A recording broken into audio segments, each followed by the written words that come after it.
ನಮಸ್ಕಾರ ಸ್ನೇಹಿತರೆ, fascinating facts channel ನೋಡಲು ಮತ್ತೆ ಬಂದಿದ್ದಕ್ಕಾಗಿ ಧನ್ಯವಾದಗಳು. ಇಂದಿನ ವಿಷಯ ತುಂಬ ಇಂಟ್ರೆಸ್ಟಿಂಗ್ ಆಗಿದೆ, ಆದ್ದರಿಂದ ವಿಡಿಯೋವನ್ನು ಕೊನೆ ತನಕ ನೋಡಿ. ಇಂದಿನ ವಿಡಿಯೋನಲ್ಲಿ ನಾವು ನಮ್ಮ ದೇಹದ ಕೆಲವು ಇಂಟ್ರೆಸ್ಟಿಂಗ್ ಹಾಗೂ ಫ್ಯಾಸಿನೇಟಿಂಗ್ ಫ್ಯಾಕ್ಟ್ಸ್ಗಳನ್ನು ನೋಡಿದ್ದೇವೆ.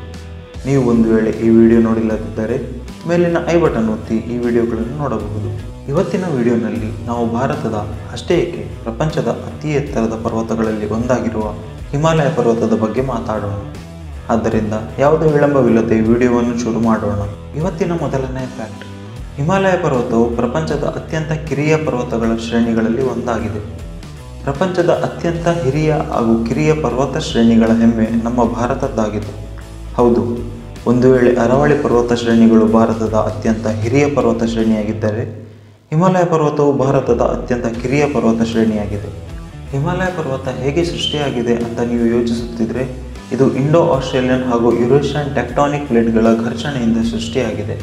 ಎರಡನೇ ಫ್ಯಾಕ್ಟ್: ಹಿಮಾಲಯ ಪರ್ವತ ಇನ್ನೂ ಬೆಳೆಯುತ್ತಾನೇ ಇದೆ. ನೀವು ಪರ್ವತಗಳು ಬೆಳೆಯುವುದನ್ನು ಎಲ್ಲಾದರೂ ಕೇಳಿದ್ದೀರಾ? ಇದು ಸತ್ಯ, ಎಲ್ಲ ಪರ್ವತಗಳು ಬೆಳೆಯುತ್ತಾನೇ ಇರುತ್ತವೆ. ಹಾಗಾದರೆ ಈ ಹಿಮಾಲಯ ಪರ್ವತದಲ್ಲೇನು ವಿಶೇಷತೆ ಇದೆ? ಅದೇನೆಂದರೆ, ಹಿಮಾಲಯ ಪರ್ವತವು ಎಲ್ಲ ಪರ್ವತಗಳಿಗಿಂತ ಅತಿ ಹೆಚ್ಚು ವೇಗದಲ್ಲಿ, ಅಂದರೆ ವರ್ಷಕ್ಕೆ ಸುಮಾರು 6.7 ಸೆಂಟಿಮೀಟರ್ನಷ್ಟು ಬೆಳೆಯುತ್ತಲೇ ಇದೆ. ಮೂರನೆಯ ಫ್ಯಾಕ್ಟ್: ಮೌಂಟ್ ಎವರೆಸ್ಟ್ನ ಹಳೆಯ ಹೆಸರು. ಮೌಂಟ್ ಎವರೆಸ್ಟಿಗೆ ಪ್ರಾಚೀನ ಕಾಲದಲ್ಲಿ ತುಂಬ ಹೆಸರುಗಳಿದ್ದವು. ನೇಪಾಳಿಯನ್ನರು ಇದನ್ನು ಸಾಗರಮಠ ಅರ್ಥಾತ್ ಬ್ರಹ್ಮಾಂಡದ ದೇವಿ ಎಂದು ಕರೆದರೆ, ಟಿಬೆಟಿಯನ್ನರು ಇದನ್ನು ಚೋಮುಲುಂಗಮ್ ಅರ್ಥಾತ್ ಪರ್ವತ ದೇವತೆಯ ತಾಯಿ ಅಂತ ಕರೆಯುತ್ತಿದ್ದರು. ನಾಲ್ಕನೆಯ ಫ್ಯಾಕ್ಟ್: ಹಿಮಾಲಯ ಪರ್ವತವು 6 ದೇಶಗಳಿಗೆ ಹರಡುವ ಏಕೈಕ ಪರ್ವತವಾಗಿದೆ. ಹೌದು, ಹಿಮಾಲಯ ಪರ್ವತ ಎಷ್ಟು ದೊಡ್ಡದೆಂದರೆ ಅದು ಭಾರತ, ನೇಪಾಳ, ಭೂತಾನ್, ಟಿಬೆಟ್, ಅಫ್ಘಾನಿಸ್ತಾನ್ ಹಾಗೂ ಪಾಕಿಸ್ತಾನ್ನಂತಹ 6 ದೇಶಗಳಿಗೆ ಇದು ಹರಡಿಕೊಂಡಿದೆ.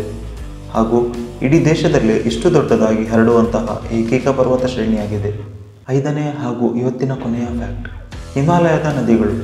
ಹಿಮಾಲಯದಲ್ಲಿ ಗಂಗಾ, ಸಿಂಧು, ಬ್ರಹ್ಮಪುತ್ರ ಹಾಗೂ ಯಾರ್ಲಾಂಗ್ನಂತಹ ಬೃಹತ್ ನದಿಗಳು ಹಿಮಾಲಯದ ಗರ್ಭದಲ್ಲಿ ಹುಟ್ಟುತ್ತವೆ ಎಂದು ನಿಮಗೆ ಗೊತ್ತಿರಬಹುದು. ಆದರೆ ಈ ನದಿಗಳು ಹಿಮಾಲಯದ ಪರ್ವತದ ತುದಿಗಳಿಗಿಂತ ಅತಿ ಹೆಚ್ಚು ವಯಸ್ಸಿನದ್ದಾಗಿದೆ ಎಂದು ನೀವು ಎಲ್ಲಾದರೂ ಕೇಳಿದ್ದೀರೇ? ನಿಮ್ಮ ಅಭಿಪ್ರಾಯವೇನು? ನಿಮಗೆ ಈ ವಿಡಿಯೋ ಹೇಗೆ ಅನಿಸಿತು?